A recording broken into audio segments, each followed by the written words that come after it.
तक मैं ये बोलता आ रहा हूँ, सोचता आ रहा हूँ कि रिटर्न में अब तक फतवा नहीं आया। मुझे रिटर्न में लिख के दें, उन्होंने ये फतवा दिया। ये आप पढ़ सकते हैं, इधर लिखा हुआ है अरसलान मलिक मेरा नाम, इधर देखें लिखा हुआ है फतवा नंबर भी लिखा हुआ है, और ये नाम मोहम्मद अवेस फराचा। ये मैं आपको पढ़ के भी बताता हूँ, और मैं फिर आपको दूसरे हाफ में ये बताता हूँ, इसके बारे में बताता हूँ, फिर मैं बताता हूँ फ्यूचर ट्रेडिंग की खौफनाक आपको बातें।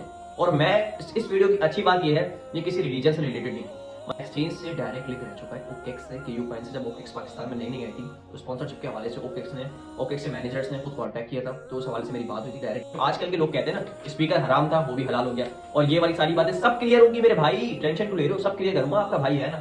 तो लोग बगैर से काम करते हैं, उसमें नुकसान करते हैं, और बाद में इसे जुआ कहते हैं और हराम कहते हैं। मतलब कि जिनको लॉस होता है वो इसको हराम और जुआ कहते हैं, और जिनको फायदा होता है वो नहीं कहते। यार मैंने भी बोला है, मैं सीरियस कह रहा हूं, तुम कब्र में जाओगे ना तो तीसरा सवाल तुमसे होगा कि पैसा तुमने कहां से कमाया और कहां खर्च किया। तो जाहिर तौर पर अभी जो हराम काम कर रहा है और हराम कमा रहा है तो उसको कोई सजा नहीं मिल रही, और जो हलाल कमा रहा है, मेहनत कर रहा है, उसको जाहिर तौर पर कोई रिवार्ड नहीं मिल रहा। दोनों अपने काम में लगे हुए हैं, लेकिन कयामत के दिन मैं बता रहा हूं आपको, इस पर सवाल होगा कि पैसा कहां से कमाया और कहां खर्च किया।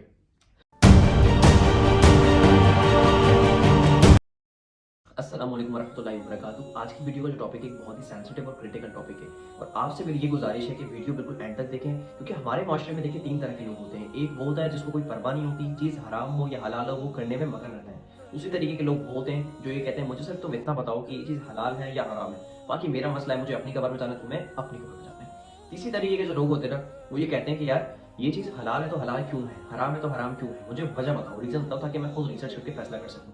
अब आप पहले ये डिसाइड करें कि आप इन तीनों में से कौन से वाले हैं। अगर आप तीसरे नंबर वाले हैं तो वीडियो एंड तक देखें, क्योंकि आपकी नॉलेज में एक बहुत ज्यादा इजाफा होने वाला है आज, और मैं ऐसी इंफॉर्मेटिव बातें आप लोगों को इस वीडियो में बताऊंगा, आप लोगों को सुनकर हैरानगी होगी। सबसे पहले मैं इस वीडियो को 3 हिस्सों में डिवाइड करूंगा, क्योंकि मैं आज बात करने नहीं, आपको सिर्फ बताने नहीं दिखाने आया हूँ। तो इस वीडियो में जो है मैं आप लोगों को ये दिखाऊंगा भी, और इस टॉपिक के हवाले से मैं आप लोगों से बात भी करूंगा और आप लोगों को मुकम्मल समझाऊंगा। सबसे पहले मैं बताता हूँ, मैंने जो क्रिप्टो करेंसी का जो है स्टार्ट लिया तो वो एक बुक से लिया। मेरे पास एक पीडीएफ में बुक आई व्हाट्सएप पर वर्चुअल करेंसीज की शरई हैसियत।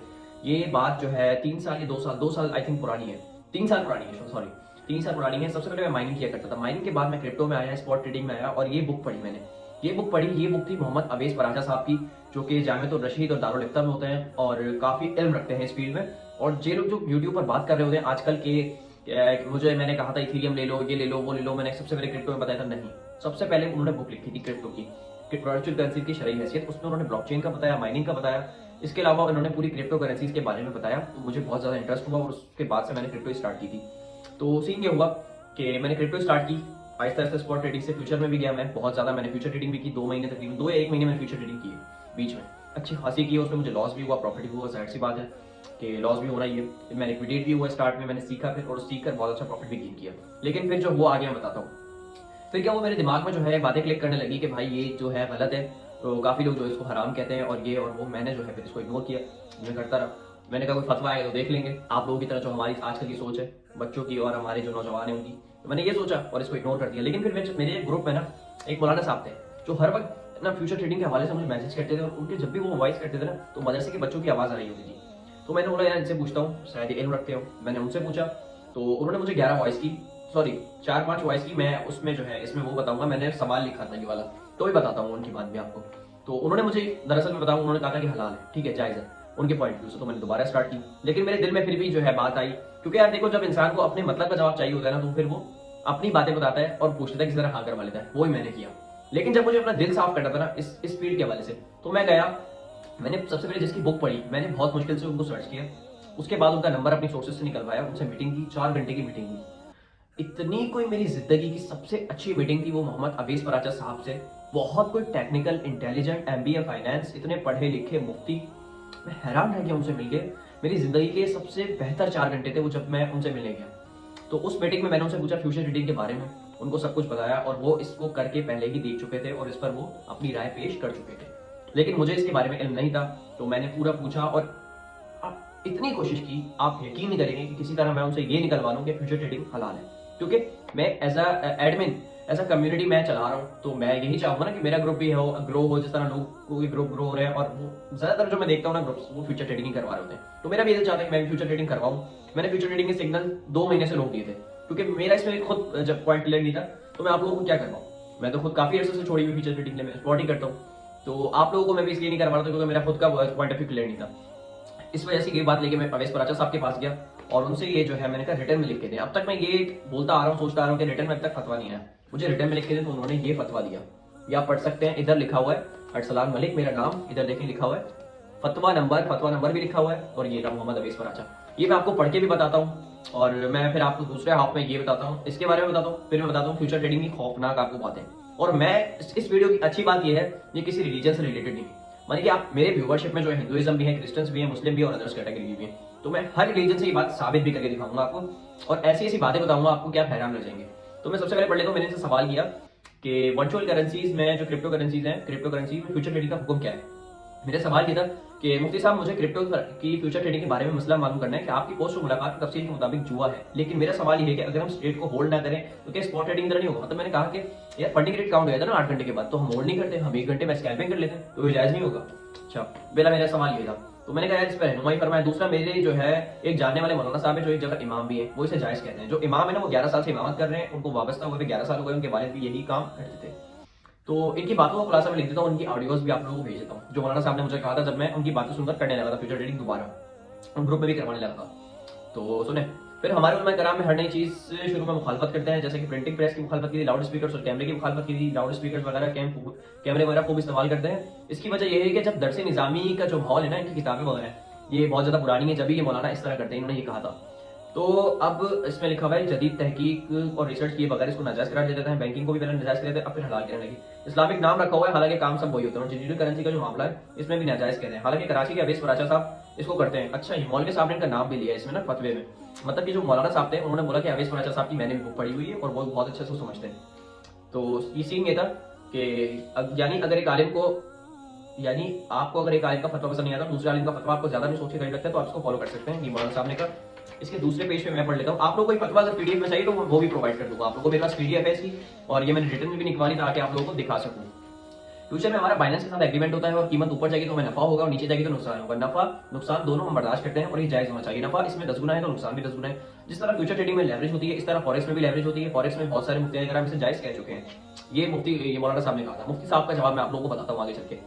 तो ये वीडियो बड़ा एंड तक देखें और बहुत क्रिटिकल और सेंसिटिव टॉपिक है, तो कुछ भी स्किप ना करें। और देखिए मेरी आपसे गुजारिश है, इसको इतनी शेयर कर दी है आपने वीडियो हर एक ग्रुप में जो लोग फ्यूचर ट्रेडिंग करते हैं और मुस्लिम भी है, खास तौर पे उनको जो है आपने बताना है। हर एक उस बंदे को फ्यूचर ट्रेडिंग के बारे में, इस वीडियो के बारे में बता रहे हैं जो करता है और वो आपकी अगर देखें, अगर ये मैं कोई अच्छी बात बता रहा हूँ और आप इसको शेयर करते हैं तो आपको उसका सवाब मिलेगा अगर वो आपकी वजह से इससे हट जाता है। मैं प्रूव कर रहा हूँ ना मेरे भाई, देखो फतवा है रिटर्न में और ऐसे वैसे बंदे से नहीं लिया। ये बहुत टेक्निकल बंदे हैं और जब किसी को क्रिप्टो का सही भी नहीं पता था ना, वो जब से ये कर रहे हैं, ठीक है, तो ये स्पॉट ट्रेडिंग करते हैं। अच्छा बहुत सारे आलम दीन दीनी लोग इसे कर रहे हैं और इससे कमा भी रहे। अगर ये हराम हो तो कोई भी इसको नहीं करता। जहां तक सूद की बात है तो सूद पुराने जमाने में मजबूरी से फायदा उठाकर इजाफी रकम लेने को कहते थे। आजकल के मामला में किसी पर जबर नहीं होता। सही है। नबी करीम सल्लल्लाहु अलैहि वसल्लम की हदीस का मफहूम यह है कि तुम मुझसे दीन के बारे में रहनुमाई की तरफ करो, दुनिया के मामले तुम बेहतर जानते हो, पुराने वाले वक्त के सहाबा बेहतर जानते हैं। अच्छा छठा जो है वॉइस में उन्होंने ये कहा था, जिस तरह फिके में नमाज के मुख्तलिफ तरीके हैं, जो शख्स जिसकी राय पर चलता है इसके मुताबिक अमल करता है, इस तरह इस काम में भी कई अहले इल्म है जो कि ये कर रहे हैं और इनको फॉलो किया जा सकता है। तो ये इन्होंने सातवां जो है ये पॉइंट बोला छठा। तो फ्यूचर ट्रेड को बहुत सारे लोग जुआ कहते हैं। जुए में एक तुक्का होता है, जो बंदा लगा देता है वो कामयाब हो सकता है और नाकाम हो सकता है। इसमें लोग अपनी पूरी रकम लगा देते हैं। जो लोग फ्यूचर ट्रेड सीख कर करते हैं इनमें नुकसान बहुत कम करते हैं और वो बहुत कम रकम लगाते हैं। जो लोग बगैर सीख काम करते हैं वो उसमें नुकसान करते हैं और बाद में इसे जुआ कहते हैं और हराम कहते हैं। मतलब कि जिनको लॉस होता है वो इसको हराम और जुआ कहते हैं और जिनको फायदा होता है वो नहीं कहते। यार मैंने भी बोला, मैं सीरियस कह रहा हूँ, मैंने भी बोला जब मुझे जो है ना कि एक होते ही बंदे में यार जब लॉस ही लॉस हो रहा होता है तो बंदा कहता है हराम है, फिर रिसर्च करना स्टार्ट करता है। लेकिन मेरा जो अंदर से माइंड था ना, मुझे जब प्रॉफिट अच्छा खासा हो रहा था तो मैंने एक मजदूर को अपने आप से कंपेयर किया। जब मेरा घर बन रहा था, ये मेरे जो सेटअप बना था, तो मैं एक मजदूर को जब मैंने कंपेयर किया, 1500 रुपए लेकर के इतना काम कर रहा हूँ, तुम्हें पसीने और मैं दिन के लाख रुपए फ्यूचर से बना रहा हूँ, तो ये क्या हराम हालात हो सकती है ये चीज। फिर मैंने रिसर्च करना स्टार्ट की थी। अच्छा आगे बढ़ते हैं। फ्यूचर में जो फंडिंग फीस दी जाती है वो असल में जितने वक्त के लिए रकम दी जाएगी इसके चार्जेस होते हैं। इस दुनिया में सांस लेने के अलावा कोई भी चीज फ्री नहीं है। और इन तमाम पॉइंट्स का मुझे जवाब आप मुझे लिखकर भेजें ताकि फायदेमंद होगा और इस मसले को दूसरे लोगों को भी समझा सकूंगा। अरसलान मलिक और ये मेरा नंबर वगैरह इस पे लिखा हुआ है, ठीक है। तो ये मैंने फतवा खोल दिया और अब सुन लेते हैं जवाब अवेश पराचा साहब का कि उन्होंने क्या जवाब दिया। सबसे पहले उन्होंने कहा कि इस सवाल के जवाब से केवल मैं बतौर तमहीद कुछ बातें समझ लेनी चाहिए। जो आजकल के लोग कहते हैं ना स्पीकर हराम था वो भी हलाल हो गया और ये वाली सारी बातें सब क्लियर होगी मेरे भाई, टेंशन क्यों ले रहे हो, सब क्लियर करूंगा, आपका भाई है ना। तो वीडियो एंड तक देखो बस। अच्छा मुफ्ती अपने इल्म और तहकीक के मुताबिक फतवा देने का पाबंद होता है और जदीद मसाइल में चूंकि मुख्तलिफ तहकीकी पहलू होते हैं, लिहाजा इनमें मुख्तियार कराम का आपस में इख्तिलाफ भी हो सकता है। नेस बाज़ औक़ात किसी चीज़ की टेक्नोलॉजी का वक्त के साथ साथ तब्दील हो जाती है, किसी ऐसी चीज़ के उर्फ में तब्दीली हो जाती है जिसके हुक्म में मदारे उर्फ पर होता है, या किसी चीज़ की मदारे दो एक जैसी इकसाम हकीकत में एक दूसरे से मुख्तलिफ होती हैं, तो इन सूरतों में हुक्म तब्दील हो जाता है। इसका मतलब ये हरगिज़ नहीं निकालना चाहिए कि मुफ्तियान कराम किसी चीज़ को शुरू में बिना तहकीक के नाजायज़ कह देते हैं और बाद में इसको जायज़ भी कह देते हैं। ये बात अपने पॉइंट अपने दिमाग में बिठा लें, सही है। दूसरे पॉइंट में इन्होंने कहा आवाम में बहुत से ऐसे मसाइल मशहूर हैं जो हकीकत से दूर होते हैं, जैसे कि स्पीकर का मुतालिन का जायज़ करार दिया जाना, बैंक और सूद के जायज़ करके इसका नाम इस्लामी रखना वगैरह। ऐसे मसाइल में अपनी जानिब से राय जनी और गलत सलत गुफ्तगू के बजाय मुफ्तियान कराम से उनके मसाइल पूछने को ज़्यादा एहतमाम करना चाहिए, सही लाजिम है। आप लोग किसी भी रिसर्च के बगैर नहीं कह सकते कि मौलवी ने ये कहा था पहले और अब ये खुद कर रहा है। ये पहले आप उनसे पूछें कि कर रहा है या नहीं कर रहा, और जाकर मुफ्ती से डिस्कस करें खुद। मैं खुद गया हूँ, खुद ख्वार हूँ, मैं हर उस मस्जिद पे गया हूँ कि मतलब जिसपे मुझे लगता था कि ये मुझे जवाब दे सकते हैं। मैं उन मस्जिद पर नहीं गया जिन पे मुझे लगता था कि इनको नॉलेज नहीं है। मैं उस बंदे के पास गया हूँ जो इस पर खुद काम कर रहा है और उसको नॉलेज है। इन्होंने अच्छा, मैं स्पॉट के बारे में बताता हूँ मेरे भाई, स्पॉट करते हो क्या हलाल है, वो बताता हूँ, तफसील से बताता हूँ सब। अच्छा, गैर इल्म की सोच समझ का फतवा लेने या लेने के एतबार में नहीं होता, क्योंकि इसके पास किसी गैर इल्म की बात कर रहा हूं मैं, किसी का सही या गलत होने का फैसला करने के लिए दरकार इल्म नहीं होता। लिहाजा गैर आलिम के लिए जरूरी है कि किसी भी ऐसे मुफ्ती से मसला मालूम करे जिसपे वो मैदान में इसको माहिर समझता हो और इसके इल्म और तकवा पर एतमाद करता हो। अगर ऐसे मुफ्तियान कराम से एक से जायद हो तो वो इनमें से किसी का भी कॉल अपना सकता है, लेकिन अगर वो किसी ऐसे आलिम से पूछता है जिसे वो इस मैदान में माहिर नहीं समझता, लेकिन सिर्फ इसलिए पूछता है कि इस पर मर्जी का जवाब मिल जाएगा, तो ये शरीयत नाजायज है और इस जवाब से मुस्तफी के लिए कोई इंदल्लाह हलाल नहीं होगी। क्या समझ में आया? हलाल नहीं होगी भाई। अच्छा, आखिरी पॉइंट में पढ़ लेता हूँ। इस तमीद के बाद सवाल में मज़कूर फ्यूचर ट्रेडिंग का हुक्म ये है कि इसमें कोई शख्स एक्सचेंज के साथ कोई कॉइन में मुताल्ले की मुआहिदा करता है। मैं आपको हदीस मुबारक में सुनाऊंगा हुज़ूर सल्लल्लाहु अलैहि वसल्लम की इससे रिलेटेड। इसकी कीमत फला सीमित में ऊपर या नीचे जाएगी, इसे पोजीशन लेना कहते हैं। अगर कीमत में इजाफे का मुआहिदा हो तो इसे लॉन्ग पोजीशन, और कमी का मुआहिदा हो तो इसे शॉर्ट पोजीशन कहते हैं।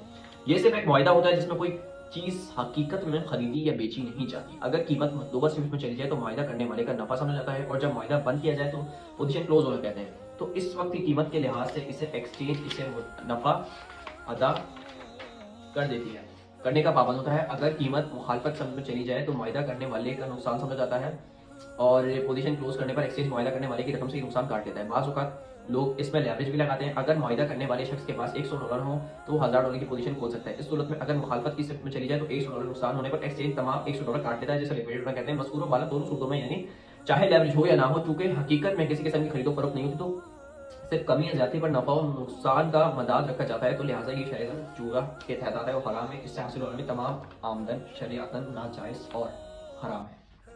अब थोड़ी बात करेंगे ये फ्यूचर ट्रेडिंग के हवाले से, थोड़ी सी, फिर स्पॉट के हवाले से, फिर मैं आपको पहलू के तीसरे जो वीडियो के तीसरा हिस्सा है उसकी तरफ लेकर चलूँ। तो भाई ये था फतवा, इसमें आ गया है फ्यूचर ट्रेडिंग टोटली हराम है। वजह क्या बताई? सूद का मतलब अल्लाह ताला और उसके रसूल से जंग। अस्तगफिरुल्लाह, हम कहाँ अल्लाह ताला और उसके रसूल का जंग। बात सुने। दूसरी बात ये कि कोई चीज़ कब्जे में हो। हजरत उमर रज़ी अल्लाह ताला अन्हा पहले जैतून का तेल ले रहे थे और इससे बगैर अपने कब्जे में किए आगे सेल कर रहे थे। तो हजरत ज़ैद बिन साबित उनके पास आए और हुज़ूर सल्लल्लाहु अलैहि वसल्लम की जो है ये हदीस मुबारक उनको सुनाई कि हुज़ूर सल्लल्लाहु अलैहि वसल्लम ने फरमाया कि पहले इसको अपने कब्जे में ले लो और फिर इसको आगे सेल करो। तो हुज़ूर सल्लल्लाहु अलैहि वसल्लम की तशरीह बयान करते हुए हदीस की मैं अगर आपने कंजुल ईमान जो फ़ज़ाइल अमाल वगैरह होती है वो अगर पढ़ी हो तो उसमें तशरीह आप पढ़ सकते हैं। तो तशरीह बयान करते हुए बताता हूँ आपको, वो हुक्म इन चीज़ों पर है जैसे कि ये, मैं आपको मिसाल दूं, इधर ये माउस की, मेरे पास माउस है करीब तो मैं इसकी देख सकता हूँ। ये माउस इधर से लेके इधर लेकर जाया जा सकता है।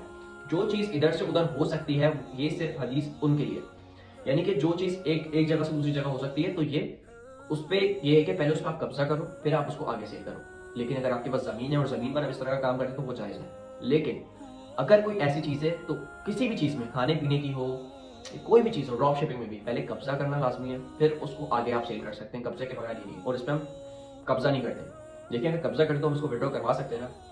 स्पॉट में हम खरीदते हैं, स्पॉट में उस पर कब्जा कर लेते हैं, हम किसी भी एक्सचेंज पर उसको फेंक सकते हैं, किसी भी वॉलेट में किसी भी वक्त कितनी भी देर के लिए होल्ड कर सकते हैं। फ्यूचर में आपका होता है कॉन्ट्रैक्ट, आपने देखा होगा ना ETH/USD ये लिखा हुआ होता है स्पॉट में, यानी कि USD के एवज आपको हम इथीरियम देंगे। लेकिन आप फ्यूचर में देखें इथीरियम ETH/USD परपेचुअल स्लैश भी नहीं होता। तो ये कॉन्ट्रैक्ट का नाम है, ये कोई ट्रेड नहीं है, ये कुछ भी नहीं है। ये है एक कीमत ऊपर जाएगी या नीचे जाएगी, इस पर सिर्फ शर्त लग रही है। अब आप बोल रहे हैं यार मैं तो एनालिसिस कर रहा हूँ, मैं तो ये कर रहा हूँ, मैं तो वो कर रहा हूँ। मेरे भाई टॉस कर दो, तुम्हारे अख्तियार में होता है कि टॉस में क्या आएगा। तुम कितनी भी ट्रिक आजमा लो, जब सिक्का उछालोगे नीचे गिरेगा, तुम्हारी तरफ भी आ सकता है, तुम्हारी मुखालफत में भी आ सकता है।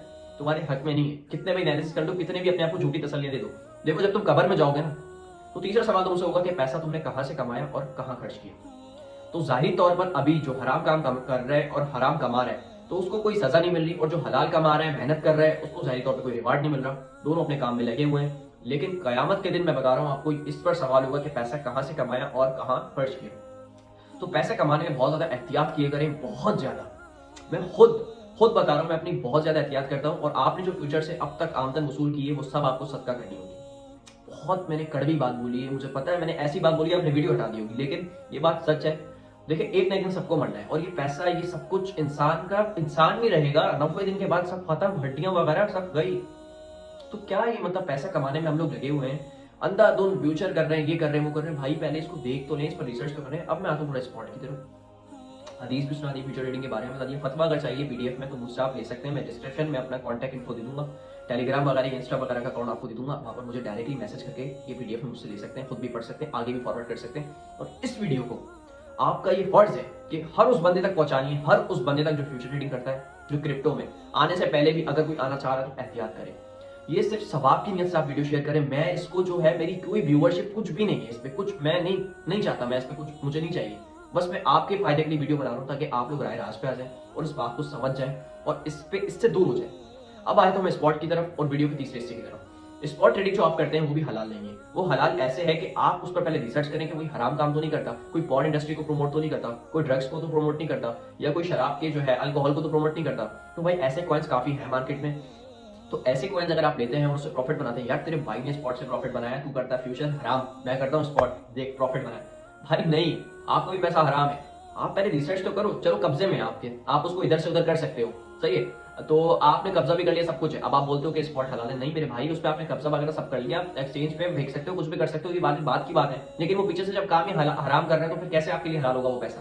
तो स्पॉट में भी बहुत ज्यादा एहतियात करनी होती है। मैं जो अपने प्रीमियम ग्रुप वगैरह में सिग्नल देता हूँ, कम क्यों देता हूँ, क्योंकि मैं बहुत ज्यादा रिसर्च करता हूँ इस पे, और इस पर रिसर्च के बाद मैं आपको नेक्स्ट वीडियो में शरई एनालिसिस भी सिखाऊंगा कि शरई एनालिसिस कैसे किया जाता है किसी भी कॉइन का। तो आपको भाई का चैनल लाजमी सब्सक्राइब करना है, लाजमी। तो इस वीडियो में आज से शरई तौर पर क्रिप्टो में किस तरह काम करना है वो सिखाएगा आपको, और इंशाल्लाह पाकिस्तान का पहला ऐसा ग्रुप बनाऊंगा जो सिर्फ हलाल क्रिप्टो करेंसी पर ट्रेड करवाएगा, और हलाल जो भी फाइनेंशियल मार्केट्स होंगी हर जगह पे जाऊंगा इंशाल्लाह, और सिर्फ हलाल वे में शरई तौर पे सब कुछ खुद रिसर्च करके, और मुफ्तियानी कराम से जो एजुकेटेड है उनसे मशवरा लिया। अब मेरी व्यूअरशिप में जो है मुस्लिम्स, हिंदुइज्म और जो है क्रिश्चियंस भी है। तो उस हवाले से मैं आप लोगों को प्रूव करता हूँ कि ये फ्यूचर ट्रेडिंग कैसे हलाल है उनके मजहब में। हिंदुइज्म वाले हैं अगर आप, या जो है क्रिश्चियन है या मुस्लिम है, देखें सबसे पहले मुझे एक बात बताएं, गैम्बलिंग को कौन पसंद करता है?